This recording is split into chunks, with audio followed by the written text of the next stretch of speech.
नमो बुद्धाय सगळ्यांना संप्रेम जय भीम. मागच्या क्लासमध्ये आपण हमने तृतीय विभक्ति का अध्ययन किया था. तो तृतीय विभक्ति का अध्ययन बहुत अच्छी तरह से सब लोगों को समझ में आया है, क्योंकि जो गृहपाठ मैंने दिया था, तो वो गृहपाठ जो है होमवर्क, वो बहुत ही सिंसियरली बहुत सारे लोगों ने वो अच्छी तरह से, मतलब छोटे मोटे तो मिस्टेक होते ही रहते हैं बाय मिस्टेक, तो वो अगर छोड़ दिए तो बहुत ही अच्छी तरीके से सबने तृतीय विभक्ति का अध्ययन किया है और समझ में भी आया है. और कहने की खुशी की बात यह है कि पाली में से तो मराठी का जो ट्रांसलेशन है वो तो अच्छा किया ही है, लेकिन सबसे बड़ा अच्छा बात यह है कि मराठी से या हिंदी में से पाली में ट्रांसलेशन जो है वो भी बहुत अच्छे तरीके से सब लोगों ने किया है. तो मैं ये दावे के साथ कह सकता हूँ कि आप जो लोग हैं अच्छी तरह से इस क्षेत्र में बहुत आगे जाएंगे.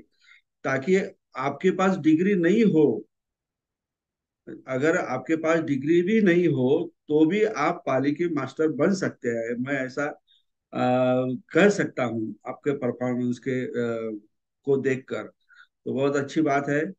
तो अब हम आगे जाएंगे. और सबसे पहले जैसा मैंने कहा था कि जो भी पहले ये करेगा, इस होमवर्क को पहले करेगा और अच्छी तरह करेगा, तो हम उसको क्या देंगे, अवार्ड देंगे. तो पहले मैं एक नंबर का जो नाम जो है कि उन्होंने अपना क्लास खत्म होने के बाद बस चंद 4-5 घंटों में ही सब होमवर्क कर दिया था और अच्छी तरह किया था. And he is very sincere person और बहुत अच्छा किया था. तो उनका नाम है, हाँ, भगवान जेठे.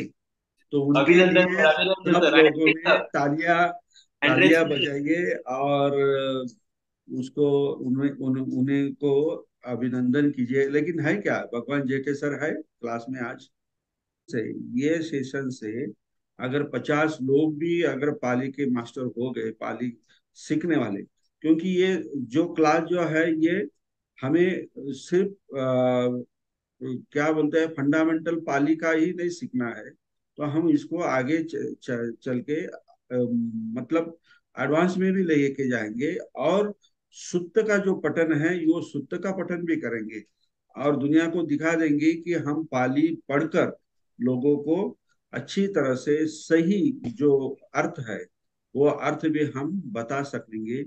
इतना पोटेंशियल, इतनी शक्ति, इतनी ताकत हमारे इस क्लास में है. तो ये भी हम खुद को प्रूव करके दिखाएंगे, ऐसा विश्वास मुझे अभी आ रहा है. अभी आप लोगों पे ऊपर है मेरा विश्वास जो है, वो कितने दिन तक टिका सकोगे आप. Yes sir. Yes sir. Yes sir. Yes okay Yes, okay sir. Okay. Yes, sir. Yes sir. Yes yes sir. हो sir. Yes sir. Yes sir. Okay okay जा रहे हैं. तो आज हम चतुर्थी विभक्ति के जो एग्जाम्पल है वो हम देखेंगे. तो पिछले इसके पहले के क्लास में हमने चतुर्थी विभक्ति का जो प्रत्यय जो है और चतुर्थी विभक्ति का जो उपयोग जो है, अर्थ है, वो हमने देखा है. फिर भी मैं थोड़ा 1-2 मिनट में आपको रिवीजन करता हूँ. तो चतुर्थी विभक्ति, it is a very important declaration in Pali language. कारण क्योंकि चतुर्थी और छठी ये विभक्ति जो है, तो इसमें थोड़ा कंफ्यूजन ये है कि कभी कभी छठी विभक्ति भी चतुर्थी हो जाती है या चतुर्थी विभक्ति के बजाय छठवीं विभक्ति लग जाती है. ऐसा पाली में हम देखते हैं, क्योंकि ये सब ग्रामेरियन जो है, मतलब व्याकरण का कार जो है, तो इन्होंने अपने अपने दिमाग से जो भी व्याकरण में जो नियम डाले हैं, तो उसके हिसाब से उसी के अनुसार हम अगर अध्ययन करें तो हमारा बहुत सारा कंफ्यूजन हो सकता है. क्योंकि कोई कहता है चतुर्थी में ये यहाँ यहाँ ये इस्तेमाल करना है, कोई कहता है चतुर्थी के बजाय कोई यहाँ पे छठी होना चाहिए, चतुर्थी सिर्फ अकारांत में ही हम यूज कर सकते हैं। तो उसका जो अर्थ है, क्योंकि संप्रदान में होता है, इंटरेस्ट में होता है, रिसिपिएंट मतलब लाभार्थी में भी होता है, या कोई हेतु हो, या पर्पज हो, या कोई एम हो, तो इसमें हम चतुर्थी विभक्ति लगा सकते हैं। तो ये सारे कम से कम 20-25, कम से कम 20-25 टाइप का जो हमारा अर्थ है चतुर्थी का, वो निकलता है। लेकिन कब हमें वो चतुर्थी का विभक्ति का अर्थ हमें लगाना है, तो it depends upon the context of that sentence. म्हणजे त्या सेंटेन्सच्या मध्ये काय अर्थ दिलेला आहे, त्यावरनं त्या चतुर्थी विभक्तीचा नेमका अर्थ आपल्याला लावायचा असतो। आता हे जे काही ये जो आपको समझना है, तो ये after all it is a matter of practice. ये तो आपको प्रैक्टिस के बावजूद ही आपको ये सब समझ में आएगा। फिर भी एज अ फंडामेंटल मतलब फाउंडेशन या बेसिक, इसमें हम चतुर्थी विभक्ति का 3 या 4 तरीके से इसका यूज करेंगे। तो पहला जो है यूज जो है पहला, तो वो है इंटरेस्ट। मतलब किसके इंटरेस्ट में ये कहा गया है, ये चतुर्थी विभक्ति का पहला उपयोग है। आज आप अभी मतलब अच्छे तरीके से आप समझ लें।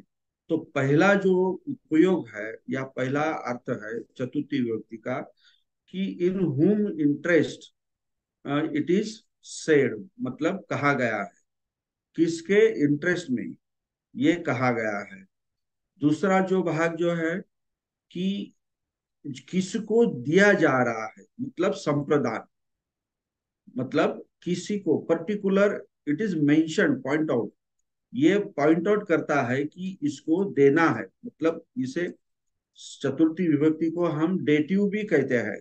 डेटिव का मतलब होता है देना, मतलब ये इसका बेसिक मूलभूत अर्थ है।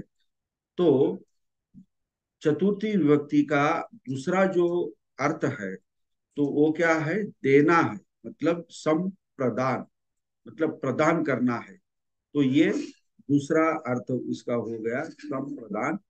और तीसरा अर्थ जो है वो रिसिपिएंट, मतलब कौन रिसीव करता है, मतलब किसको लाभ होता है, लाभ किसी को होता है, उसके उसी को भी हम चतुर्थी विभक्ति लगाते हैं। मतलब उसे हम लाभार्थी कहते हैं। क्या कहते हैं, लाभार्थी कहते हैं। और सबसे बहुत ही अहम उसका जो उपयोग जो है, अर्थ है, वो लास्ट में वो है पर्पज। पर्पज मीन्स हेतु या एम। एम मतलब उद्दिष्ट। तो ये हेतु या एम जो है, हमें ये समझना चाहिए कि किसके पर्पज के लिए या किस उद्दिष्ट को साध्य करने के लिए हम ये चतुर्थी विभक्ति का इस्तेमाल या उपयोग करने वाले हैं। तो ये 4 उपयोग जो है आप लिख लीजिए। तो पहला जो है वो इंटरेस्ट, मतलब किसके इंटरेस्ट में हम कह रहे हैं। दूसरा जो है संप्रदान, मतलब किसको हम दे रहे हैं, जो भी है, जो भी देना है वो किसको दे रहे हैं। और तीसरा जो है वो है, क्या बोला मैंने तीसरा, संप्रदान, लाभार्थी बोला, लाभार्थी। ओके, लाभार्थी, हाँ, मतलब रिसिपिएंट। तो वो लाभार्थी मतलब किसको लाभ हो रहा है, तो ये तीसरा अर्थ है। और सबसे आगे जाके लास्ट में हम जो कहते हैं उसका अर्थ जो है वो है, क्या है, क्या है, पर्पज या हेतु, एम। पर्पज। हाँ, हेतु या पर्पज या एम। तो जी। इसी तरह आप अच्छी तरह से लिख लीजिए। तो उसी के अनुसार हम अभी कुछ एग्जाम्पल देखेंगे। और ये चतुर्थी विभक्ति का जो प्रत्यय जो है, मतलब प्रत्यय पाली लैंग्वेज में प्रत्यय के सिवा कुछ नहीं है। हर एक शब्द को प्रत्यय लगता है, हर एक शब्द को। और ये प्रत्यय कहाँ लगता है? शब्द के एंड में लगता है। जैसे ट्रेन होती है, तो ट्रेन का गार्ड का डिब्बा हमेशा सबसे लास्ट में होता है। तो और वो गार्ड जो होता है, वो सब वो ट्रेन का क्या करता है, कंट्रोल उसी के हाथ में होता है। कहाँ रुकना है, कितने देर में पहुंचना है, चलना है या नहीं चलना है। अगर गाड़ी में कुछ गड़बड़ी हो जाए तो रिस्पॉन्सिबल कौन होता है? गार्ड होता है। मतलब आखिरी डब्बा में बैठने वाला जो गार्ड जो होता है वो होता है। तो उसी तरह से ये पाली में जो सेंटेंस जो होता है, वो सेंटेंस में हर एक जो शब्द होता है उसके पीछे जो प्रत्यय लगे हुए होते हैं, तो ये डिसाइड करते हैं, ये निश्चित करते हैं कि इस शब्द का अर्थ क्या है। तो इसीलिए ये सब क्या है, बैकडोर एंट्री है, ऐसा कह सकते हैं हम। पाली में सब क्या है? Backdoor entry. जो सबसे लास्ट होता है प्रत्यय, वो निश्चित करता है, क्या करता है कि ये शब्द का अर्थ क्या है। तो इसी तरह ये जो प्रत्यय जो होते हैं, ये बहुत मायने रखते हैं पाली भाषा में। और वो हर एक शब्द को लगते हैं, नाम को लगते हैं, विशेषण को लगते हैं, कुछ सर्वनाम को लगते हैं, कुछ सर्वनाम को लगते हैं, सभी को नहीं। और ये जो क्रियापद होते हैं, तो क्रियापद को भी लगते हैं। प्रत्येक का मतलब होता है शब्द को अर्थ प्राप्त करना, या उसी के कारण उसको अर्थ प्राप्त होता है, उसका हम प्रत्यय कहते हैं। तो ये चतुर्थी विभक्ति के प्रत्यय कौन से होते हैं, क्या होते हैं? तो एक वचन में दो प्रत्यय है। एक वचन में क्या है? दो प्रत्यय। एक है डबल स, स को स जोड़ दिया गया है, आधा स को पूरा स जोड़ दिया है, मतलब स। और दूसरा प्रत्यय जो है आय, आय। तो ये दो प्रत्यय जो होते हैं, ये चतुर्थी विभक्ति में एक वचन में होते हैं। और अनेक वचन में जो विभक्ति का प्रत्यय जो है वो आनंग है। आ नंग, नंग के ऊपर अनुस्वार है। तो ये प्रत्यय जो है हमें याद रखना। और ये प्रत्यय जिस शब्द को जोड़े हुए है, वो समझना आपको है कि ये शब्द जो है ये सब चतुर्थी विभक्ति में है। और चतुर्थी विभक्ति का अर्थ हमें मालूम है, तो उसी हिसाब से उनका हमें ट्रांसलेशन करना है, मतलब उसको समझना है। इतना सीधा और सिंपल ये सीक्वेंस है। तो पहले हमें क्या करना है? विभक्ति का अर्थ समझना है। फिर बाद में हम विभक्ति का जो प्रत्यय जो है एक वचन में वो देखना है, अनेक वचन में क्या है वो देखना है, उस शब्द को ढूंढना है। फिर उस चतुर्थी विभक्ति का जो अर्थ है उसी के हिसाब से उसका ट्रांसलेशन करना है। बहुत ही सिंपल है। अभी तृतीय विभक्ति का जैसे ही किया, वैसे ही ये चतुर्थी विभक्ति का करना। तो हम पहले जो चतुर्थी विभक्ति के जो प्रत्यय है, मैं स्क्रीन शेयर कर रहा हूं।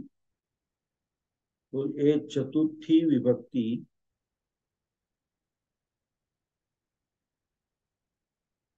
अकारांत शब्द हम देख रहे हैं, अकारांत शब्द। वो हम अकारांत शब्द एग्जाम्पल के तौर पर बुद्ध शब्द ले रहे हैं।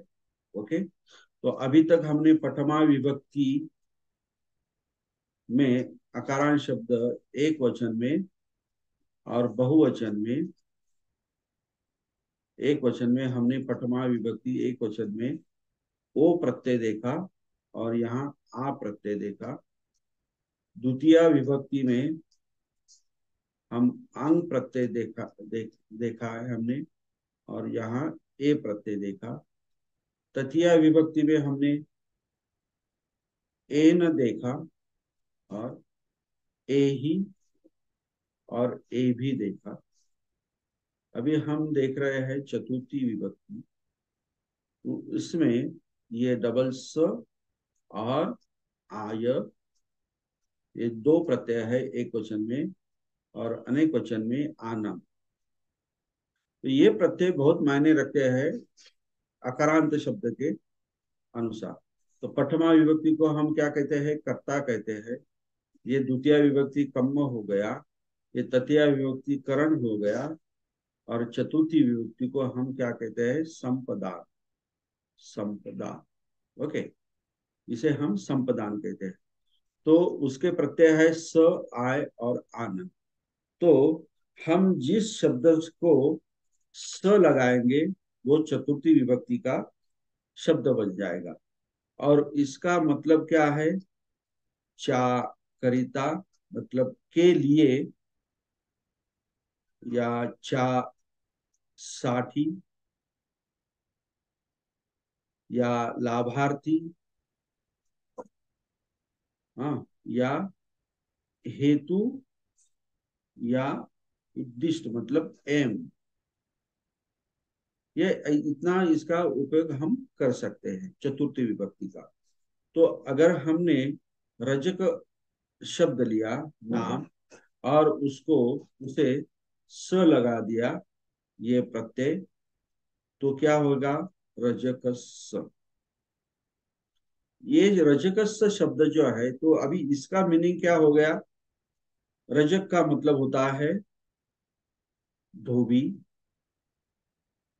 और ये स लग गया चतुर्थी विभक्ति का, तो इसका इस अर्थ क्या है? चाकरिता, चासड़ी, मतलब के लिए। हिंदी में हम के लिए, अंग्रेजी में हम फॉर कहेंगे, हम, या टू कहेंगे, फॉर या टू, टू हिम, ऐसा कहेंगे। ओके। तो रजक स का मतलब क्या हो गया? धोबी को। हाँ, पहला मतलब क्या हो गया? धोबी के लिए,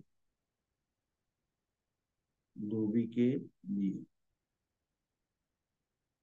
या धोबी करिता, धोबी करिता। ओके। किंवा जर रजकस, इसे अगर किसी ने कोई चीज दी, तो फिर ये चीज देने के बाद ये इसका क्या हुआ? लाभ हुआ, तो ये लाभार्थी बन गया। तो उसी के उस टाइम पे भी हम चतुर्थी विभक्ति ही करेंगे। मतलब रजकस मतलब धोबी को, या धोबीला, ऐसा भी हम कह सकते हैं। वो इतना हार्ड एंड फास्ट नहीं है। लेकिन ये जो हेतु और उद्दिष्ट है, ये इसकी केस जो है ये जरा अलग है। तो हेतु और उद्देश्य मतलब पर्पज, पर्पज और एम, अगर आपको दिखाना है, तो आपको ये जो स प्रत्यय है इसके बजाय आपको आय प्रत्यय लगाना होगा, और वो भी अकारांत शब्दों में। ये जो है ये बहुत ही बड़ा डिफरेंस है। और एक्चुअली ग्रामर में ये डिफरेंस मालूम होना बहुत ही महत्वपूर्ण है। ओके। तो ये रजकस्य का मतलब हो गया धोबी के लिए, या धोबी करता वगैरह। आचार्यस्य मतलब क्या होगा? आचा आचार्यस्य क्या होगा? आचार्य, आचार्य के लिए, आचार्य के लिए। ओके। या आचार्य को कुछ मिलता है, तो वो लाभार्थी हो जाता है, तभी भी हम आचार्य से कर सकते हैं। ओके। या आचार्य चा करिता, या साठी। और उदाहरण हम लेंगे याचकस्य। याचक, इसमें क्या है? मूल शब्द है, इसे हम स लगाएंगे, तो क्या हो जाएगा? सब याचकस्य।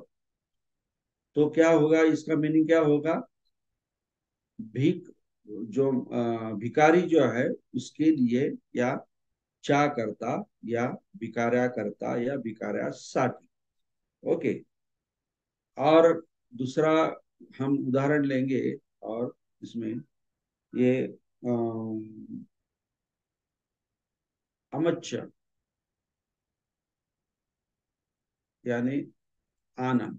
अभी मैंने बहुवचन का जो प्रत्यय जो है चतुर्थी का, वो यहाँ लगा दिया है, जोड़ दिया है। तो ये यहाँ हमें संधि करना है। तो अ म च प्लस आ प्लस न। तो ये च और आ का क्या हो जाएगा, अमच्चा। और ये नंग हो गया यहाँ पे, और अम हमने लिख दिया। तो क्या हुआ, अमच्चानंग, मतलब अमच्च मतलब मंत्री।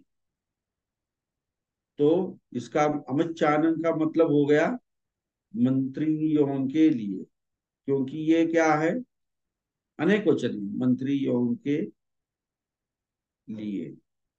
ओके, मतलब मंत्र्यांसाठी, मंत्र्यांकरिता अमच्चानंग, इसका ये मतलब हो जाएगा। और और अगर हमने लिखा सावकानंद, सावकानंद, तो यहाँ का मूल शब्द कौन सा है, सावक है। इसे प्रत्यय कौन सा लग गया, आनंद प्रत्यय लग गया।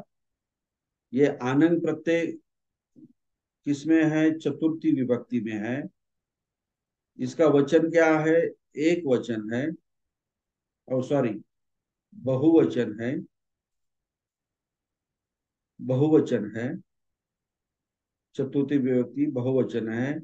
विभक्ति का अर्थ क्या हो गया, चाकरिता या के लिए। तो सबसे लास्ट सावकानंद का अर्थ क्या हो जाएगा, श्रावक के लिए, श्रावक के लिए, या श्रावका करिता, श्रावका करिता, ऐसा इसका मीनिंग हो जाएगा, सावकानंद। ओके। और अमिचानंद का हमने देखा। अभी अभी ये स और आनंद हमने देखा, ये दो प्रत्यय देखे। अभी हमको आय प्रत्यय देखना है, आय। तो ये आय प्रत्यय कहाँ लगाना है, तो आय प्रत्यय हम जब लगाएंगे, तो मैंने आपको बताया है कि ये पर्पस दिखाता है। मतलब आप जो कार्य कर रहे हैं, मतलब जो वर्ब जो है, क्रिया जो कर रहे हैं, तो ये क्रिया का वो क्या दिखाता है, पर्पस दिखाता है। मतलब कारण हेतु दिखाता है, कारण तो नहीं लेकिन हेतु दिखाता है, या उद्दिष्ट दिखाता है, मतलब एम दिखाता है, एम दिखाता है। ओके। तो इसके हम अगर एग्जाम्पल देखें, वाणिजाय, तो यहाँ पे मूल शब्द कौन सा है, वाणिज्य है। और क्या है, आय प्रत्यय है। इसे क्या जोड़ दिया, आय प्रत्यय जोड़ दिया। तो आया है, ये अभी आय आया है। तो इसका मतलब वाणिज्य का मतलब क्या होगा, कि जो हेतु है, क्रिया करने का हेतु है, तो किसके लिए है, वाणिज्य के लिए है, मतलब व्यापारी के लिए है। क्रिया करने का जो उद्दिष्ट है या पर्पज है, हेतु जो है, वो किस लिए है, व्यापारी के लिए है। ऐसा इसका मतलब होगा। यहाँ पे व्यापारी लाभार्थी नहीं हुआ है, लाभार्थी नहीं हुआ है, या खास करके ये व्यापारी के लिए क्रिया नहीं हो रही है,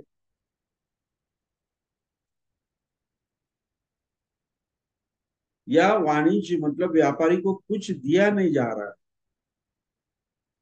व्यापारी को कुछ नहीं दिया जा रहा। ओके, जा रहा है। ओके। तो यहाँ पे क्या हो रहा है, उन उसके लिए, मतलब वो क्या है, हेतु है, हेतु है, पर्पज है, उसके लिए क्रिया किए जा रही है। अभी हम अगर इसका एग्जाम्पल लेंगे, तो कस्य को वाणिजाय वाणिजाय रुक्खम छिंदती। यह यहाँ पे हमने एग्जाम्पल लिया। तो अभी ये जो छिंदती है, रुक्खंग है और कस्सको है, ये तो इसका ग्रामर तो आप अभी अच्छी तरह से जान सकते हैं और जानते भी है। अभी बाकी जो शेष जो शब्द है, ये वाणिजा शब्द है, वाणिजा है, तो इसका हम अध्ययन करेंगे। तो ये वाणिजाय क्या है? मूल शब्द है वाणिज्य, वाणिज्य है। यहाँ पे आय प्रत्यय लगा है, तो वो चतुर्थी विभक्ति में है, वो एक वचन में है। और चतुर्थी विभक्ति का अर्थ होता है पर्पज। पर्पज मतलब हेतु। तो इसका अर्थ क्या हो गया? वाणिज्य, व्यापारी के लिए। ओके। तो अभी क्या हो गया? व्यापारी के लिए, वाणिज्य का मतलब होगा व्यापारी के लिए। तो ये अभी कस्य को वाणिजाय रुक्खं छिंदती। तो ये जो छिंदती तो क्रियापद है, मतलब काटना, काटता है, तो कौन काटता है? कस्य को काटता है। तीसरा प्रश्न, किसको काटता है? तो वृक्ष को काटता है। तो अभी वाणिज्य जो है, तो ये जो है चतुर्थी विभक्ति आई है, तो हम उसका ट्रांसलेशन कैसा करेंगे? ये जो किसान है, शेतकरी है, वो वाणिज्य के पर्पज के लिए, उनके लिए वृक्ष को काटता है। मतलब यहाँ पे जो किसान है, ये वाणिज्य को कुछ देने वाला नहीं है, संप्रदान नहीं हो रहा है, या वाणिज्य को कुछ लाभ नहीं हो रहा है, लेकिन उसका जो काटने का जो हेतु जो है, पर्पज है, वो यहाँ पे प्रदर्शित हो रहा है।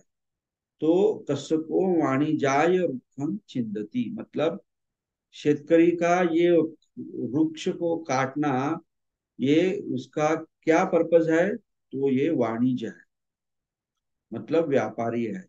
तो ये ऐसा इसका मतलब हो गया। और एक हम हमेशा कहते हैं चारिकं भिक्कवे चारिकं भिक्क चरथ भिक्कवे चारिकं, चरथ भिक्कवे चारिकं। किस लिए? यहाँ पे भगवान बुद्ध कहते हैं कि भिक्खु, आप हमेशा, आपकी जो चर्या है, चर्या है, ये चलती रहनी चाहिए, यहाँ रुकना नहीं कहीं भी। आपका जो डेली जो बिहेवियर है, या काम जो है, वो क्या है? हमेशा आगे चलते रहना चाहिए, एक जगह रुकना नहीं है। तो क्यों नहीं रुकना चाहिए? इसका मतलब, इसका हेतु क्या है? तो क्या है, भगवान बुद्ध इसलिए कह रहे हैं ये? तो भगवान बुद्ध कह रहे हैं कि बहुजन हिताय, बहुजन हिताय और बहुजन सुखाय। ओके। तो यहाँ पे अगर आप देखिए, ये हिताय और सुखाय, इसे आय प्रत्यय लग गया। तो ये हित के लिए, मतलब पर्पज जो है उसका, वो यहाँ पे आया है। और सुख के लिए, तो आपको ये जो आपकी चारिका जो है वो करनी है, तो वो क्या हेतु है उसका? तो बहुजन के हित के लिए। क्या हेतु है उसका? तो बहुजन के सुख के लिए। तो ये आय जो प्रत्यय होते हैं, तो ये इसके अनुसार, मतलब अगर आपको कोई हेतु या पर्पज या उद्दिष्ट दिखाना है, तभी आप आय प्रत्यय यहाँ पे चतुर्थी में लगा सकते हैं। तो मुझे लगता है आपको समझ में आया होगा सब, चतुर्थी विभक्ति का। तो और यहाँ पे हम और एक उदाहरण लेंगे। दारकाय, दारकाय। हाँ, तो क्या हो गया, ये आय लग गया, तो इसका मतलब क्या हो गया, हेतु का क्या है, ये लड़कों के लिए। क्या मतलब हो गया, लड़कों के लिए। अगर इसको, इसे हम सेंटेंस में अगर इसे रखे तो क्या कर सकते हैं, आचार्यो, आचार्यो, आचार्यो दारकाय, दारकाय रुक्खम्मा,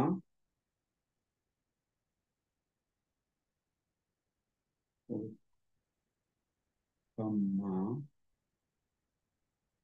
सुखं आहरति, आहरति। ओके। आता आचार्यो दारकाय रुक्खम्मा सुखम आहरति। यहाँ पे ये जो रुक्खम्मा जो है, ये हमने अभी पढ़ा नहीं, ये पंचमी विभक्ति है, इसके बाद हम उसको पढ़ेंगे, कोई बात नहीं। लेकिन ये बाकी जो शब्द है, आहारति मतलब का मतलब होता है लाता है। ओके। कौन लाता है, आचार्य मतलब टीचर लाता है, शिक्षक लाता है। ओके। ओके। क्या लाता है, तो सुकम मतलब तोता, तोता लाता है, तोता। ये हो गया, शिक्षक तोता लाता है। अभी शेष जो शब्द है उसको हम लेंगे, दारकाय और रुक्खम। तो दारकाय का मतलब क्या होगा, यहाँ पे आय लग गया प्रत्यय, तो ये इसका लड़कों के लिए, ये हेतु क्या है, पर्पस क्या है, लड़का है। हाँ, लड़के के लिए, शिक्षक लड़के के लिए। रुक्खम्मा ये पंचमी है, तो पेड़ से, ये बाद में देखेंगे हम, ये रुख और माँ ये जो है, तो क्या हो गया इसका मतलब, शिक्षक लड़के के लिए तोता, पेड़ से, पेड़ से तोता लाता है। तो ये इसका क्या हो गया, मतलब हो गया, मतलब ट्रांसलेशन हो गया। इसी तरह हमें बहुत सारे जो सेंटेंसेस है, उसको हमें क्या करना है, सीखना है। तो मुझे लगता है कि आपको एक वचन, अनेक वचन का, चतुर्थी विभक्ति का कौन सा प्रत्यय है, और चतुर्थी विभक्ति का क्या मतलब होता है, और कौन सा प्रत्यय किस टाइम पे, मतलब किस वक्त कौन से हेतु के हेतु से हमें लगाना है या ट्रांसलेशन करना है, ये आपको मैंने बता दिया है। तो हम अभी यहाँ पे कुछ सेंटेंस लेंगे। तो यहाँ पे आप देख रहे हो, वाणिजो रजकस्य साटकं ददाति। हम्म। वाणिज्यो रजकस्य साटकं ददाति। तो यहाँ पे, हाँ, हो रहा है। यहाँ पे अभी आचार्यस्य, मैंने यहाँ पे, आप हम देख रहे हैं आचार्यस्य। ओके। तो यहाँ पे कोई चतुर्थी का कौन सा इसका अर्थ निकलेगा, वे जो आचार्यस्य दीपं आहारति। आहारति का मतलब होता है लेना। ओके, लेना। और क्या लेता है, लाता, सॉरी, लाता है। क्या, कौन लाता है, तो वेज्जो लाता है। और क्या लाता है, तो दीप लाता है। हाँ, दीप, ये दीप लाता है।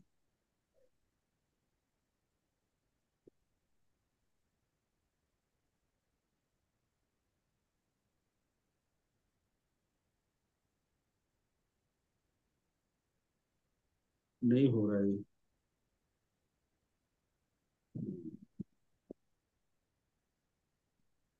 क्या बात है।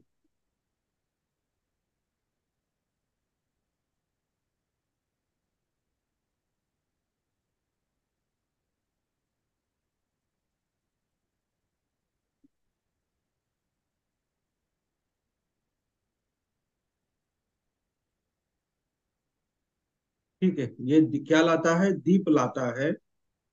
तो आचार्यस्य मतलब अभी ये आचार्यस्य का मतलब क्या हो जाएगा यहाँ पे? आचार्यस्य का मतलब क्या हो जाएगा? आचार्य के लिए आएगा। मतलब चा करिता और या चा साठी, ऐसा इसका मतलब आएगा। मतलब संप्रदान भी नहीं आएगा, मतलब वो तो दे नहीं रहे हैं, क्योंकि ये सिर्फ किसके लिए ला रहे हैं? वैद्य डॉक्टर आचार्य के लिए दीप लाता है। थर्ड में मिगा पाषाणम्मा पपतंग धावंती, ये तो पंचमी का है, ये छोड़ दीजिए। मनुष्या बुद्धे ही धम्मंग लभंती, ये भी छोड़ दी, इसमें चतुर्थी विभक्ति नहीं है।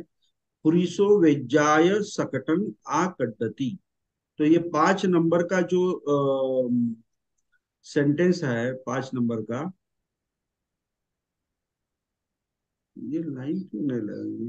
5 नंबर का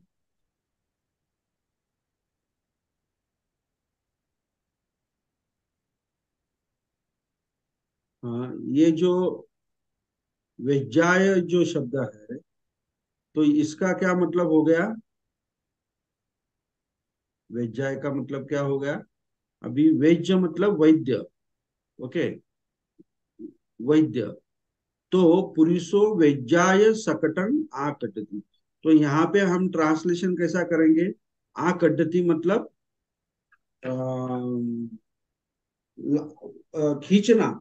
हाँ, खींचना मतलब आपण म्हणतो ना ओढणे, मराठी में हम ओढ़ने कहते हैं। तो ये खींचना, तो खींचता है। कौन खींचता है? पुरुष, पुरुष, पुरुष खींचता है। क्या खींचता है?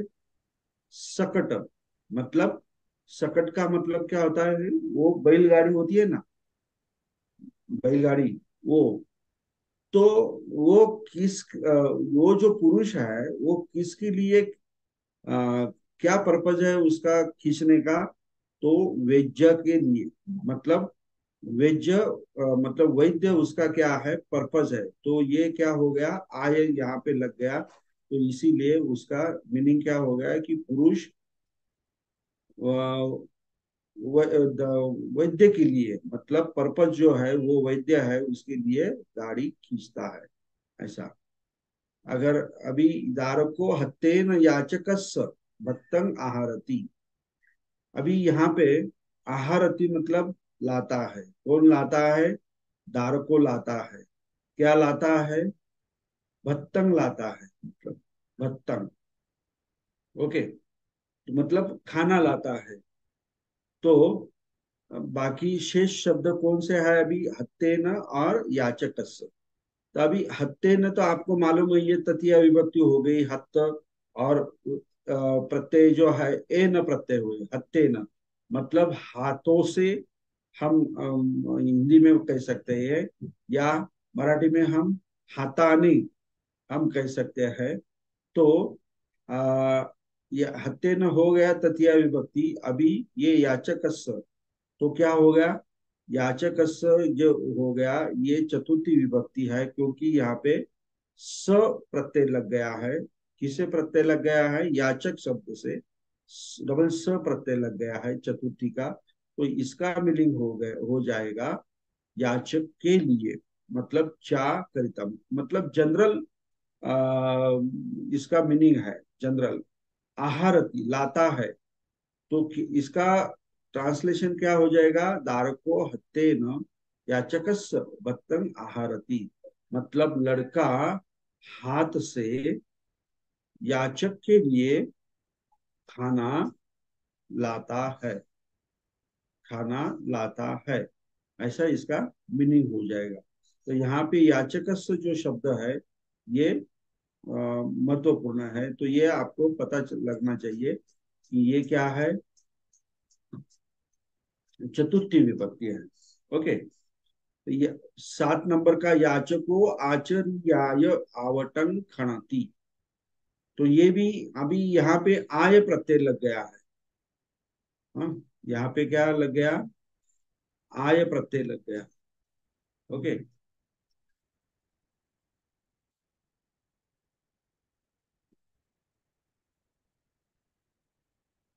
याचको आचार्याय आवटन खणती। तो ये आय आचार्य, इसे आय लगे तो यहाँ पे आय का मतलब क्या हो गया, इसका पर्पज हो गया, मतलब शिक्षक के लिए पर्पज जो है वो। तो ये जो भिकारी है शिक्षक के लिए, इसका पर्पज जो है वो शिक्षक है। ये खोदने का जो पर्पज है वो क्या है, आचार्य है। तो आवाटन मतलब खड्डा, आवाटन मतलब खड्डा, खनति का मतलब होता है खोदना। तो इसका मतलब हो गया भिखारी आचार्य के लिए खड्डा खोदता है। ओके, ये इसका मीनिंग हो गया। अभी रज को अमुचानन साटके ददाती। अभी ददाती आ गया तो ये समझना है कि ये संप्रदानी है, मतलब ये किसी को दे रहा है, मतलब देने का काम कर रहा है। तो यहाँ पे हमें बिल्कुल संप्रदान, मतलब ये 100% ये समझना चाहिए। तो क्या है, ददाती का मतलब होता है देता है। कौन देता है, तो रज को देता है, मतलब धोबी देता है। और आ, क्या देता है, साटके देता है, मतलब कपड़े देता है, कपड़े देता है। और अमच्चानन, मतलब कि इसका मतलब क्या होता है, अमच्चानन। अभी ये क्या है सब, ये क्या है, बहुवचन है अमच्चानन। तो यहाँ पे अनेक मंत्री है, तो उनके लिए, हाँ, उनके लिए कप, कपड़े देता है। तो भी बहुत सारे मंत्रियों को कपड़े देता है, ये इसका मतलब हो गया। ब्राह्मणों सावकानन मंचे आहारती। यहाँ पे भी सावकानन, मूल शब्द क्या है यहाँ पे, सावक है। और प्रत्यय क्या लग गया है, आनंद प्रत्यय लग गया, इसलिए वो सावकानंद हो गया। मतलब अनेक श्रावकों के लिए, या अनेक श्रावकान करिता, या अनेक श्रावकान साठी। ओके, तो ब्राह्मणों सावकानन मंचे आहारती। तो आहारती का मतलब होता है लाता है। कौन लाता है, तो ब्राह्मण लाता है। क्या लाता है, तो मंच, मतलब इसका मतलब होता है पलंग, कॉट कहते हैं ना, मंच, वो होता है मतलब।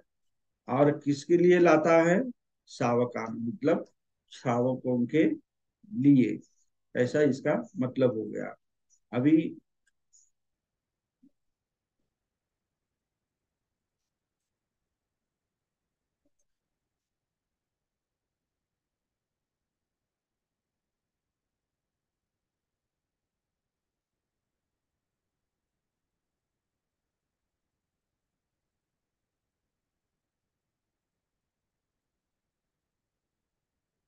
ये 9 नंबर होने के बाद वानरो रुखम्मा पतती।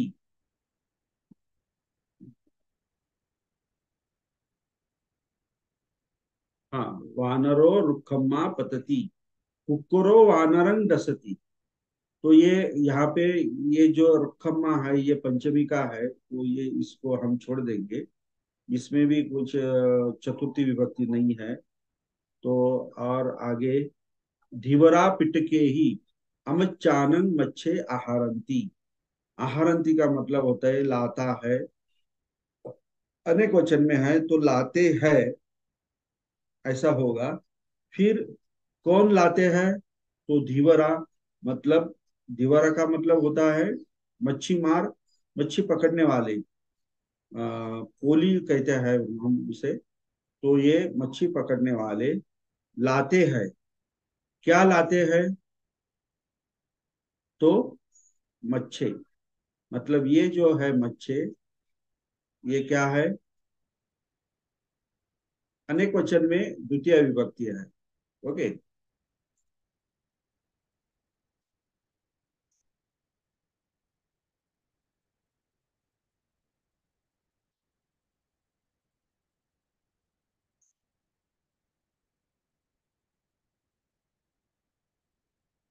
क्या हो जाता है, क्या मालूम। हाँ, जान लो। मच्छे आहरंती मतलब फिश, फिशों को लाते हैं। तो किसके लिए लाते हैं? अमच्चानन, मतलब ये यहाँ पे अमच्च प्लस क्या है ये, अमच्च मतलब मंत्री, और आनंद यहाँ पे प्रत्यय लग गया है, आनंद। तो अमच्चानंद हो गया, मतलब मंत्रियों के लिए। तो बहुत सारे मच्छी मार, अभी ये पिटके ही रह गया। तो आपको पता है ये पिटकी है, पिटके ही कौन सी विभक्ति आएगी ये कौन सी विभक्ति आएगी? पिटके ही, ये तृतीया विभक्ति आएगी। ओके, ये क्या आएगी? तृतीया विभक्ति आएगी। तो ये एक वचन में है या अनेक वचन में है? ये अनेक वचन में है, क्योंकि पिटक जो है एक, ये मूल शब्द पिटक है, और ए ही तृतीया विभक्ति का अनेक वचन में उसको प्रत्यय लग गया। तो धीवरा पिटके ही अमच्चानन मच्छे आहारंती। तो इस शब्द का, इस सॉरी, इस वाक्य का अर्थ क्या हो जाएगा कि बहुत सारे मच्छी मार पिटके, पिटक का मतलब होता है टोपली होती है ना अपना, पिटारा, वो उसका मीनिंग होता है। तो बहुत सारे मच्छी मार अपने टोपली से या पिटारे से मंत्रियों के लिए बहुत सारे फिश या मच्छी या क्या कहते हैं उसे हिंदी में, लाते हैं। इसका ऐसा इसका मीनिंग हो गया। तो यहाँ पे वाणिज्य देखो, देखिए, ये वाणिज्य जो है,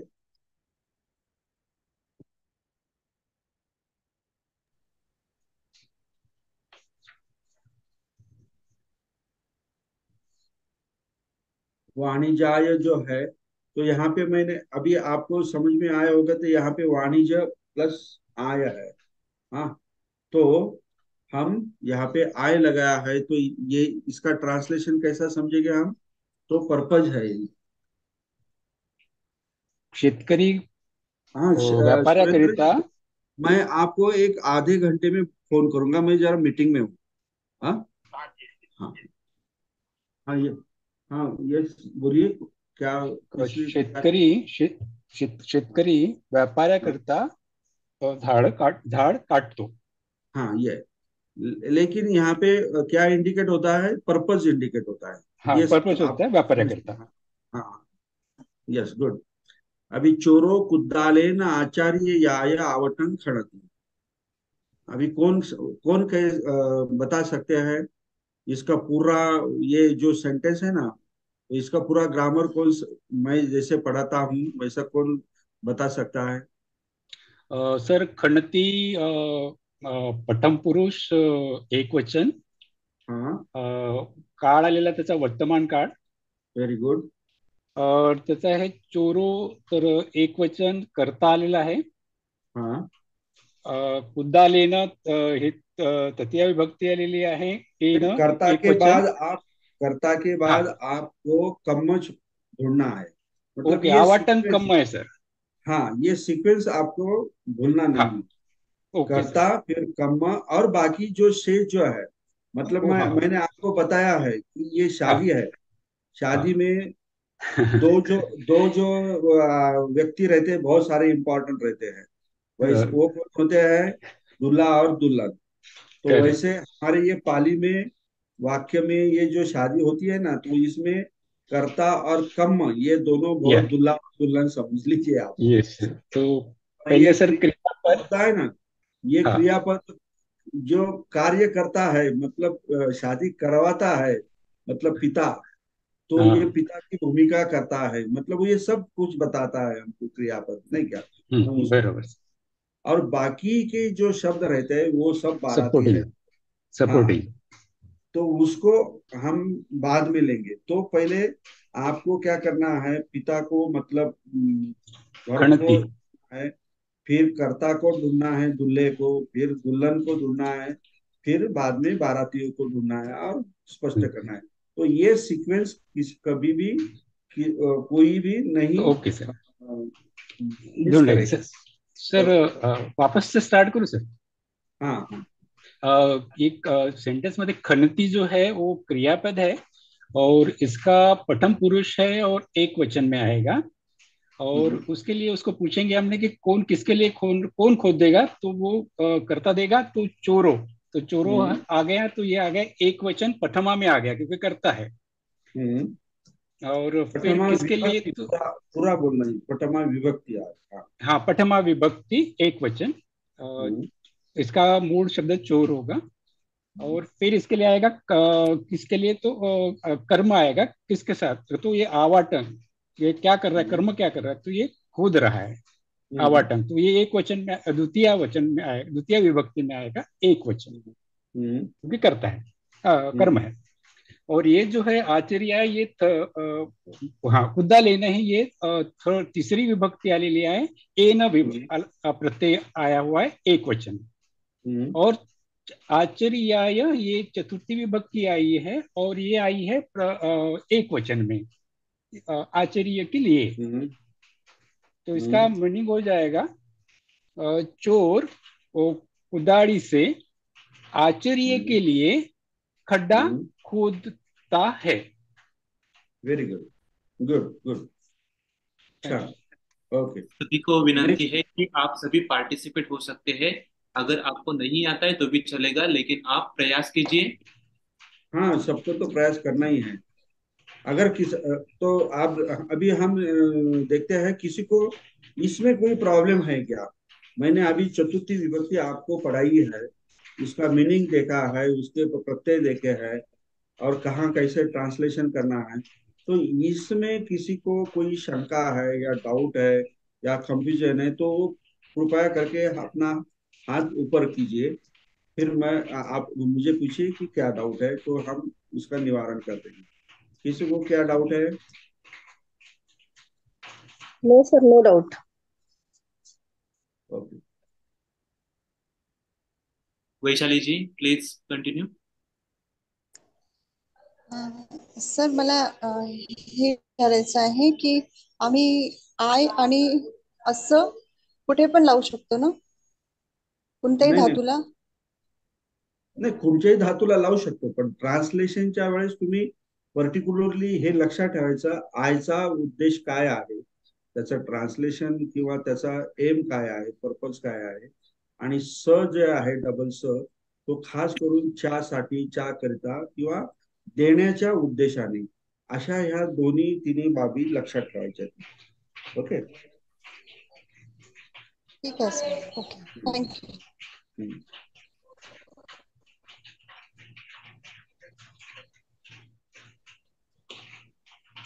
वैशाली जांभूळकर बोलतायत का? ये दोनों भी ओपन नहीं हो रहे, ये बोलना 10 का वाला चाहिए, ये ओपन हेलो, होने के लिए bank of India next. Board लगा है, फिर भी नहीं हो रहा, और ये तो ओपन नहीं हो रहा है, हेलो, नेक्स्ट। ये तो मोबाइल का प्रॉब्लम है क्या? अभी भी हाँ, कोणाला काही शंका नसेल तर ठीक आहे. हेलो. ये का सर कंटिन्यू करा, कोणाला संदीप जी, कोणाचा हँड रेस नाही ना? नाहीये नाही. नाही. Okay okay. हाँ, तो 14 नंबरचं जे वाक्य आहे, 14 नंबर का जो सेंटेंस है, वो कौन बताएगा? वेज्जो पुत्तानन भक्तन पचती. यस, यशवंत सूर्यकांत. हाँ, सर, बताइए. जय भीम. जय भीम हाँ, सर. जय भीम, जय भीम. याच्या पश्चती हा क्रियापद आहे. हाँ प्रथम पुरुष एक वचन. हाँ त्याला आपण क्रियापदाला म्हणजे कर्त्याकडून प्रश्न विचाराय वेज्जो. हाँ. वेज्जो वेज्जो मध्ये प्रथम विभक्ती एक वचन. Very good. हाँ कर्म आहे याच्यामध्ये भत्तंग म्हणजे भात किंवा जेवण. हाँ. ते द्वितीय विभक्ती एक वचन. हम्म आणि पुत्तानं म्हणजे याला चतुर्थ विभक्ती लागलेली आहे. हम्म आण म्हणजे हम्म पुत्रांकरिता. हम्म. तृतीय विभक्ती एक वचन. कौन सी? काय काय चतुर्थ विभक्ती एक वचन, अनेक वचन. अनेक वचन. Okay okay. याचा अर्थ असा होतो सर, वैद्य पुत्रांकरिता जेवण शिजवितो किंवा बनवितो. Very good. करेक्ट. छान. Thank you sir. Good madam. तापसो लुद्धकेन सद्धिं भासति. Next who has raised hand? Bhagwan ji. हो सर. हाँ Kalpa ji, please unmute mic. Kalpa. भासती हे क्रियापद आहे, हम्म, एक वचन, हम्म, प्रथम पुरुष एक वचन, हम्म, आणि त्याचं कर्ता आहे तपस्वी, तापसो हम्म, एक वचन, प्रथम पुरुष एक, प्रथमा विभक्ती एक वचन. हम्म, नंतर लुद्धकेन इथे तृतीया विभक्ती आहे, हम्म, एक वचन. हम्म, आणि सद्धी म्हणजे सोबत, तेही तृतीयाच विभक्तीमध्ये येतं. हम्म.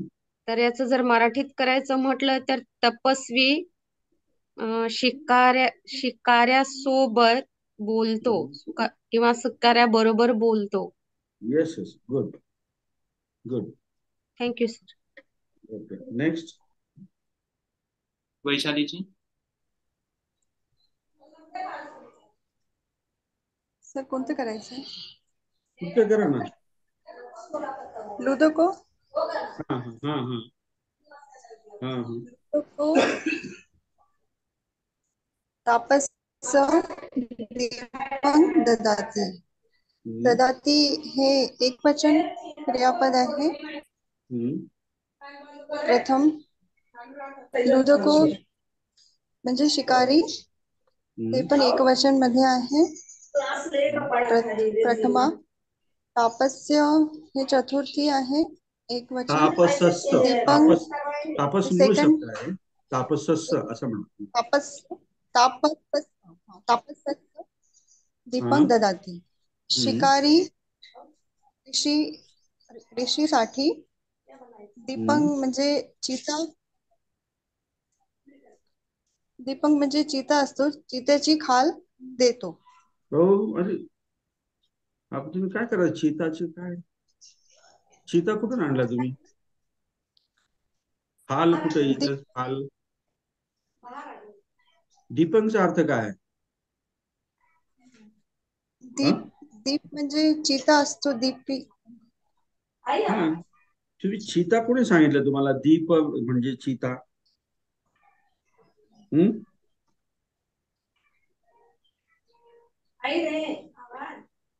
काय दीपचा अर्थ काय? कोण सांगू शकतो दीपचा अर्थ? दीपचा अर्थ म्हणजे दिवे. दिवे. याच्यामध्ये ह्या दीप मध्ये नेहमी कन्फ्युजन काय होतं माहितीये का? याची पहिली वेलांटी आणि दुसरी वेलांटी, हा जो भाग आहे ना, तो लक्षात ठेवायचा. पहिली विलांटीचा जो आहे त्याचा अर्थ जो आहे, पहिली जर विलांटी घेतली, जर तुम्ही सॉरी काय म्हणतात त्याला, दुसरी जर विलांटी जर घेतली, दुसरी, ओके, दीप, ओके, तर त्याचा अर्थ काय आहे? लॅम्प. दीप. शिकारी ऋषीसाठी दीप देतो. ऋषी करिता दीप देतो. दिवे देतो. आणि याचा दुसरा अर्थ जो आहे तो काय आहे? दुसरा अर्थ द्वीपच करेक्ट जाईल का? द्वीप. द्वीप. द्वीप.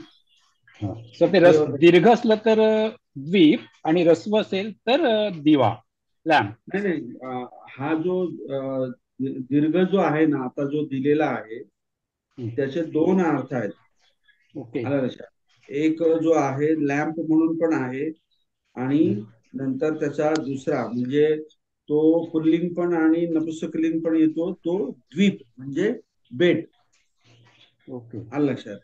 आणि पहिला जो आहे तो मस्कुलाइन म्हणजे लॅम्प. पुल्लिंग मध्ये. असे दोन त्याचे अर्थ होतात. ओके. ओके. म्हणजे लॅम्प पण होतो किंवा द्वीप पण होतो, किंवा एक आणखी अर्थ आहे त्याचा हेल्प किंवा सपोर्ट म्हणून पण त्याचा अर्थ होतो. ओके. तर इथे कोणता अर्थ लागू होईल? Normal lamp. तो शिकारी आहे ना, म्हणून तो चितेची खाल देत. तो शिकारी असल्यामुळे आपण आपल्या डोक्याने काही लावायचं नाही. तो शिकारी आहे तर मग तो खाली काय शिकारी दिवा काय दिवा लॅम्प देणार सर, दिवा नाही देऊ शकत. कारण शिकाऱ्याने तो तपस्वी काय आहे जंगलात. शिकारी खालच दिले पाहिजे असं काही नाही मॅडम. दिवा जास्त अपेक्षित आहे सर. तरी पण चांगला माणूस असू शकतो, तुम्हाला वरण भात पण देऊ शकतो तो. तुम्हाला काय मटर आपलं जेवणात. हे तेल असं काही नाही. ओके काय सर. आलं का लक्षात मॅडम? तुम्ही हो. स्वतःच त्याच्यामध्ये वाक्यांमध्ये काही टाकायचं नसतं. जे दिलेलं असतं ना त्याच फक्त ट्रान्सलेशन करायचं असतं याच्यानुसार. त्यामुळे तुम्ही जे काही लुब्धको शिकारी आला आणि त्या तपस्व्याला, तुम्ही आता तपस्व्याला शिकारी कशाला देईल बरं ते खाल आणि ते त्याचं काय कामाचं? हा दिवा आणि कामाचा सर रात्री अंधाराचं. हा आणि तुम्ही जे म्हणतात ना, जो त्याला लिओपार्ड म्हणतात, तो दीपी, तो दीपी म्हणतात त्याला. वाघ जो म्हणतात ना, अच्छा. टायगर किंवा हा, तो दीपी आहे. हा दीप आहे, लक्षात घ्या. ओके. हा चला नेक्स्ट. हा मिगे हनंती. चला बताइए। फटाफट, आपल्याकडे सर वेळ हा कमी आहे. सर मी सांगते. हा सिंहा मिगे हरंती, त्याच्यामध्ये हा क्रियापद आहे हरंती, ते अनेक वचन आहे. तर बरोबर. कोण मारतो? सिंह मारतो. ते अनेक वचन आहे, प्रथमा विभक्ती. आणि हा कर्म आहे मिगे, ते आहे द्वितीय अनेक वचन. सिंह हा बरोबर, हरणांना मारतात. करेक्ट. तुम्ही सूर्यगंध मॅडम बोलतायत का? हो सर. अरे बापरे, तुम्ही हो खूप सर. जुने आमचे हो सर. हे ना पटकन हँड रेस करणं वगैरे हे थोडं जमत नाही ना, त्याच्यामुळे मग जरा बोलायचं राहून जातं. इच्छा खूप असतात, म्हणून मी अगोदरपासून हँड रेस तुमची केला. माझी खूप जुनी ओळख आहे आणि तुम्ही माझ्याशी हो ना. कायम कॉन्टॅक्ट मध्ये आहात. हो आणि सर. तुमची पाली शिकायची जी हो. इच्छा जी आहे ती अजूनही हा जशीच तशी आहे. तुम्ही आ- शिकतायत. वा, आहे गुड. सर, पण ते मला तो थोडा प्रॉब्लेम होतो, म्हणून मग मी कधी जास्त बोलत नाही. अच्छा आता अच्छा म्हणून मी अच्छा. अगोदरच हँड रेस केला. नाही नाही, करायचं. मी आहे ना, मी हो तुमच्या सगळ्यांच्या जवळचाच आहे असं समजा. हो डोंट आहे सर. फिअर मी. आलं का लक्षात? मला नाही घाबरायचं काही तुम्हाला कारण नाही. हा, नाही तुम्ही आणि खूप छान तसं तर मी, शिकवता, सांगायचं असतं आणि ते सगळं कळतं. आणि अच्छा अच्छा. फक्त प्रॉब्लेम हाच होता माझा, की मी हात वर करेपर्यंत दुसरं कोणतरी सांगितलेलं असतं आणि मग ते राहून जातं. मला हा मग प्रॉब्लेम होता आता माझा सर. आपला बाकी क्लास काय नाही. आता असाच आहे. कोण बनेगा हो करोडपती सारखं आहे हो आपलं. हो हो हो जो हो जो पहिल्यांदा हो हात रेस करेल त्याला चान्स मिळेल. हो असा बरोबर. म्हणजे थँक्यू सर. म्हणजे ओके हा okay okay okay. Okay. Next. हा, मक्कटो जय भीम पुत्तेन सर. सह. हा जय भीम जयदीप. सर. हा पुढचं आहे मक्कटो पुत्तेन सह रुखं आरुहती. यात आरुहती हे आपलं हम्म, क्रियापद आहे. हम्म, त्याला प्रत्यय आहे ती, प्रथमापुरुषचं. हम्म, त्याच्यानंतर आपलं कर्ता आहे मक्कटो, हम्म, मूळ धातू आहे मक्कट, त्याला प्रत्यय आहे ओ आणि प्रथमा विभक्ती. हम्म, त्याच्यानंतर आपला कम्मा आहे रुखम, हम्म, त्याच्यामध्ये द्वितीय विभक्ती आहे, अंग प्रत्यय लावला आहे. त्याच्यानंतर हम्म, पुत्तेन आहे, त्याच्यात मूळ धातू आहे पुत्त, त्याला एन हम्म, प्रत्यय लावला आहे. ते आहे आपलं तृतीया विभक्ती एकवचन. हम्म. याचा पूर्ण अर्थ असा होईल सर, माकड मुलासह झाडावर चढतो. झाडावर चढतो. झाड, मग झाड चढतो असं म्हणायचं का सर? हा, आता या ठिकाणी बघा, आता एक मी गोष्ट सांगतो, ती लक्षात ठेवा, सगळ्यांनी लिहून घ्या वाटलंच तर. आलं लक्षात? द्वितीय विभक्ती ही ज्या ज्या वेळेस गती दर्शवते, ज्या वेळेस गती दर्शवायची असेल त्यावेळेस सुद्धा द्वितीय विभक्ती वापरली जाते. जैसे कि मैं पहिल्यांदा तुम्हाला पहले मैंने आपको क्या बताया था कि द्वितीय विभक्ति का मतलब क्या होता है? टुवर्ड्स, मतलब स और ला आपण ला. लावतो. हाँ, परंतु द्वितीय विभक्ती ही गती जर ज्या ठिकाणी असेल, गती जर दर्शवित असेल एखादा शब्द, आपलं क्रियापद, क्रियापद जर गती दर्शवत असेल तर त्याच्या आधी जो कर्म म्हणून जो शब्द येतो ना, तर तो द्वितीय विभक्तीमध्ये दाखवला जातो. तर या ठिकाणी बघा, आरुहती म्हणजेच काय? चढणे. आता चढणे. चढणे म्हणजे याच्यामध्ये गती आली की नाही, एका ठिकाणाहून हो. दुसऱ्या ठिकाणी आहे की नाही? हा, हो. गच्छती म्हणजे एका ठिकाणाहून दुसऱ्या ठिकाणी जाणे, नाही का? तर असे जे काही वर्ब जे असतील तर त्या ठिकाणी द्वितीय विभक्ती जी आहे ती सुद्धा वापरली जाते. आता बघा, आता इथे आपण मक्कटो पुत्तेन सह रुक्खं आरुहती. आता इथे आरुहती आपण झाडाला चढतो, झाडास चढतो असं नाही म्हणू शकत, बरोबर? आपण काय म्हणणार? झाडावर चढ. परंतु या ठिकाणी झाडावर असं म्हटलेलं आपण ट्रान्सलेशन करतो तरी सुद्धा द्वितीयच विभक्ती वापरतो. ऍक्च्युली झाडावर हा जर तुम्हाला वापरायचा असेल तर रुक्खस्मिन किंवा रुखे किंवा रुक्खमी सप्तमी विभक्ती आपल्याला वापरावी लागेल.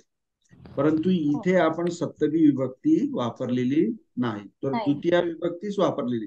कारण का? की इथे काय दिसतंय? मोशन, गती दिसते. आरुहती म्हणजे काय? एका ठिकाणाहून दुसऱ्या ठिकाणी हालचाल दिसते आपल्याला, म्हणून इथे द्वितीय विभक्ती वापरलेली आहे. तर द्वितीय विभक्तीचा अर्थ जो आहे तो गती यासाठी सुद्धा वापरला जातो. हे तुम्ही पक्क आता लक्षात ठेवा. ओके. हा, नेक्स्ट, समना उपासके ही ओदनं लभंती.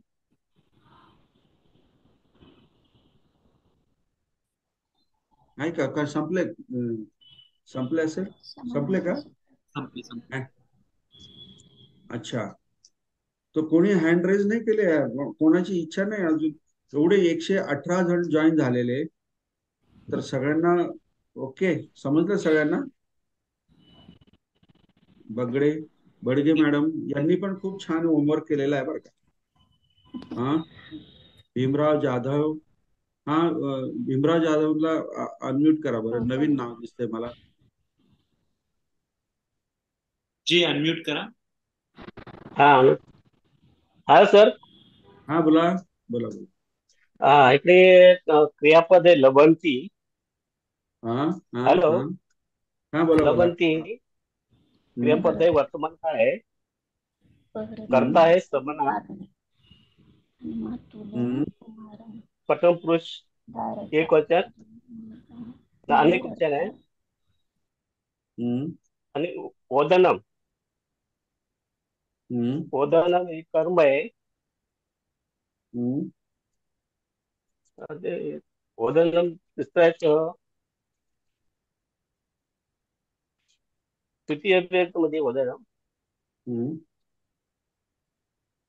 आणि श्रमण उपासकों के लिए, ये उपासकों के साथ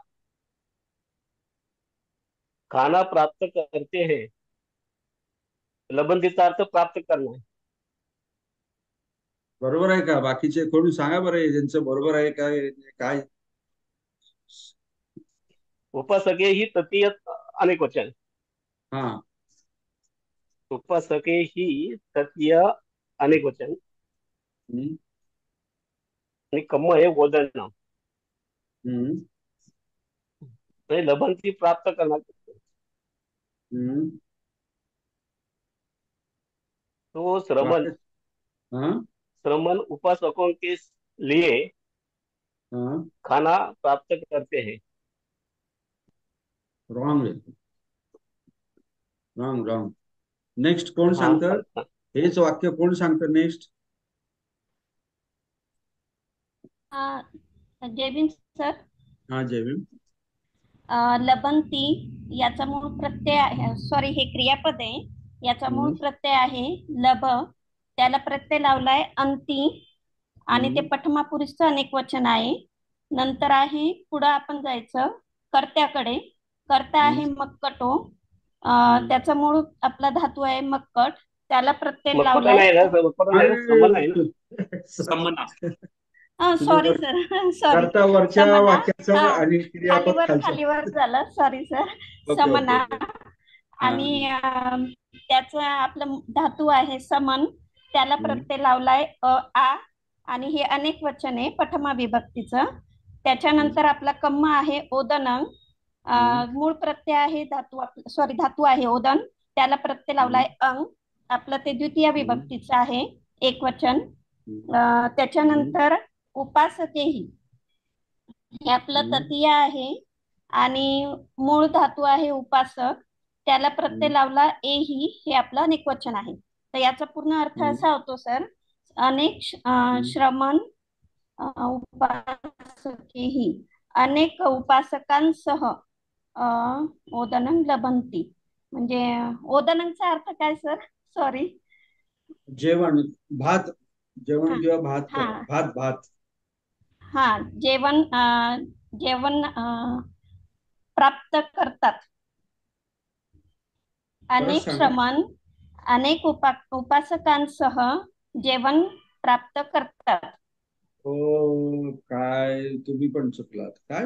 लबंती. उपासके ही ह्या शब्दाचं तुम्ही तृतीय विभक्तीचं इतकं छान तुम्ही होमवर्क केला, तर तृतीय विभक्तीचा अनेक अर्थ तुम्ही उपासकांसह, सांग. अनेक उपासकांसहच म्हणते ना सर. पण तिथे सह किंवा सद्दिम शब्द दिसतोय का तुम्हाला? हाऊ यू डेअर टू से अरे सह? हो, ओके ओके, सॉरी सर. अनेक अरे श्रमण काय तिथे सह सह आणि नाहीये सद्दिम तिथे. नाही, हो हो. तर तुम्ही का ते वापरतात?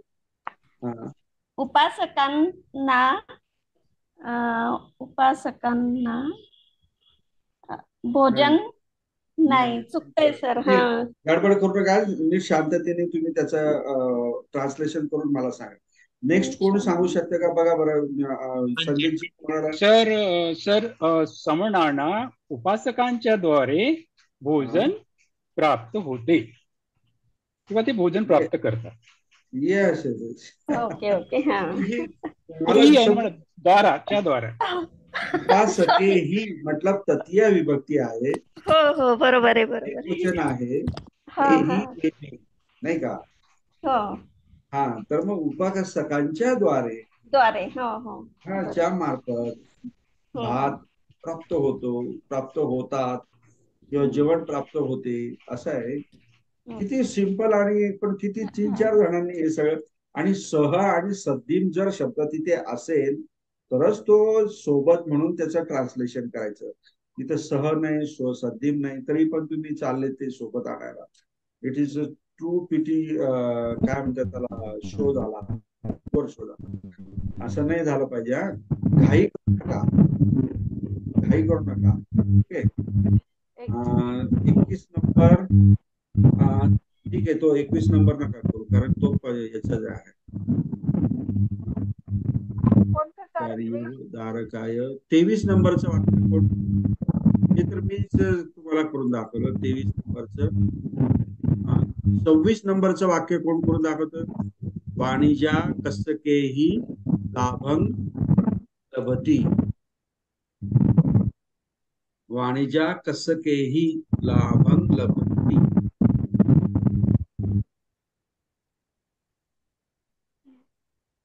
हॅलो. आहे का कोणी?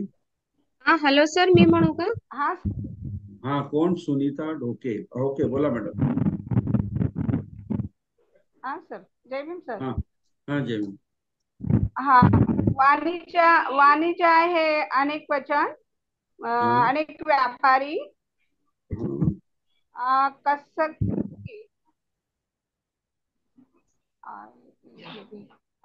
हे तृतीय विभक्ती आहे. हम्म,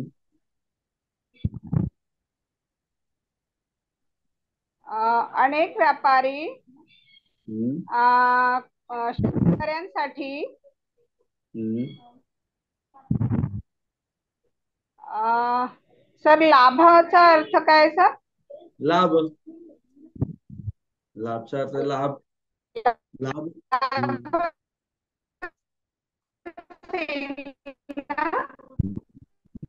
हम्म. लाभ लभंती लभ लभ लभंती म्हणजे प्राप्त करतो का प्राप्त करतात असं. प्राप्त करतात हे अनेक वचन आहे सर क्रियापद. हम्म, लभंती हम्म, अनेक व्यापारी हम्म. शेतकऱ्यासाठी लाभ प्राप्त करतात. चुकलात तुम्ही. नेक्स्ट कोण काय चुकलं? नेक्स्ट कोण सांगते? नेक्स्ट कोण? एक एक शब्दाचं व्याकरण नीट व्यवस्थित केलं. सांगा नेक्स्ट कोण आहे? सर सांगा. याच्याकडे वाणिजा कसकेही लाभं लभंती.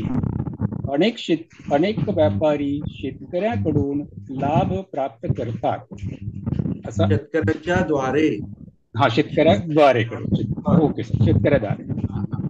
इथे कसकेही हा जो शब्द जो आहे हा कसक अधिक एही. एही प्रत्यय आला. एही प्रत्यय तृतीय विभक्तीमध्ये आहे. मग तुम्ही तृतीय विभक्तीचा अर्थ लावला पाहिजे. तर तुम्ही शेतकऱ्यांसाठी करताय. आता करिता चतुर्थी विभक्तीचे आहेत. चतुर्थी विभक्तीचे प्रत्यय काय आहे? डबल स आणि आय आहे.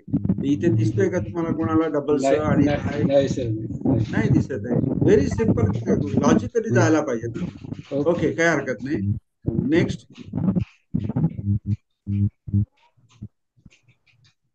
लुब्धको वाणिजानं वराहे हनती.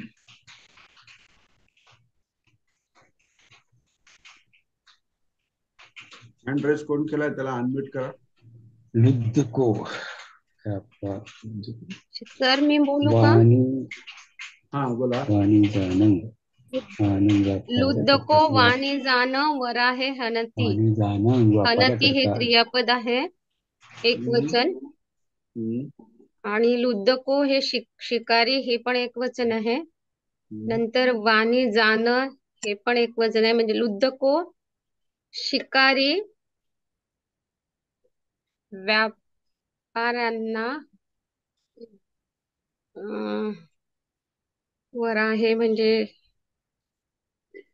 म्हणजे डुक्कर ना सर? येस.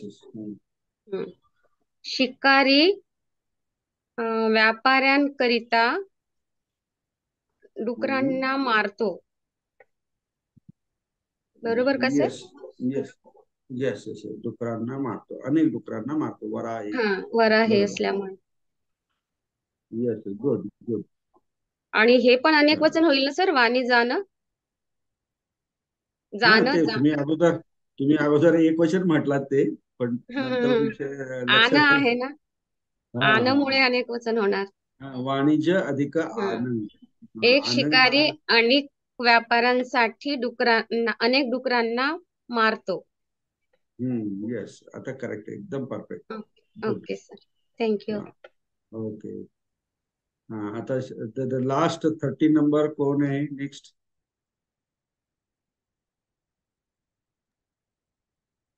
कोई नहीं.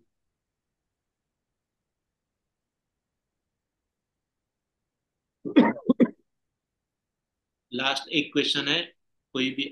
ओके, रजनी जी. सर नहायंतीचा अर्थ सांगा फक्त, मला तो अर्थ माहिती नाही. आंघोळ कर. ओके, ठीक आहे. Thank you sir. यामध्ये पहिले आपण क्रियापद बघूया. क्रियापद आहे नहाय, म्हणजे मूळ धातू, त्याला प्रत्यय लावलाय अंती, पठमा पुरुषचं अनेक वचन. त्याच्यानंतर कर्त्या पठम पुरुष म्हणायचं, पठमा नाही म्हणायचं. पठम पुरुष. ओके, पठम पुरुष.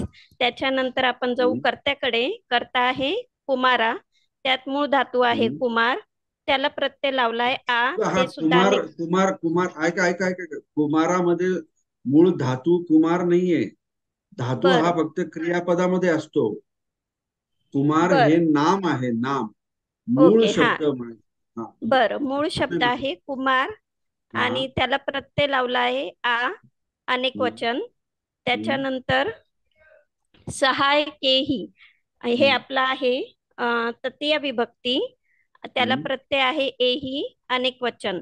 आणि हम्म, सद्दिंग म्हणजे च्या सह किंवा च्या बरोबर. तर हम्म, याचा पूर्ण अर्थ होतो मुले हम्म, अनेक मित्रांसह हम्म.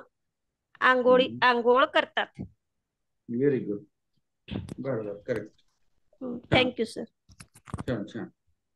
तर मला असं वाटतं की तुम्ही आता मैं आज हमने ये चतुर्थी विभक्ति पढ़ी है, इसका अध्ययन किया है।